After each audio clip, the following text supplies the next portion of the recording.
So hari tu aku ada beritahu korang yang kereta BMW X3 ni dia ada masalah guide rail timing chain dia dah patah.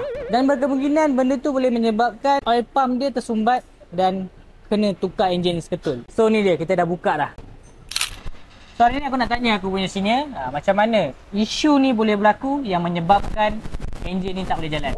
Contoh kereta ni malam datang, kita cek dia punya timing. Dia mula-mula naik drive track. Tu selepas kita scan, kita tengok dia punya error code pun dia tulis camshaft position. So bila macam tu kita dah suspect memang timing lari lah. So punca timing lari tu daripada dia punya ni timing chain. Punca timing lari. Timing chain ni dia ada guide rail plastik macam ni, atas bawah lah. So macam ni kita cek tadi, bahagian ni dah pecah. Dia duduk sini, bahagiannya pun dah pecah. Yang ni. Jadi bila guide rail ni pecah, so menyebabkan timing kereta tu akan lari lah. Camshaft intake exhaust akan lari. So menyebabkan piston dengan valve akan berlaga. Ini bahagian intake valve. Dia benda ni akan buka tutup bila engine running lah, awal compression. So kalau macam isu macam ni, kita suspect memang valve bengkok lah ataupun patah.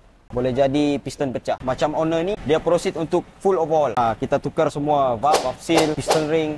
Yang tu kita cek semua. Macam contoh oil pump pun kita akan cek. Apa-apa benda rosak kita akan update owner dan bagi quotation harga. So itu dia penerangan sedikit dari kita punya senior mekanik kita. So kalau korang ada masalah yang sama ataupun ada masalah enjin, korang boleh datang kat Transmatic Automotive Session 15 Shah Alam.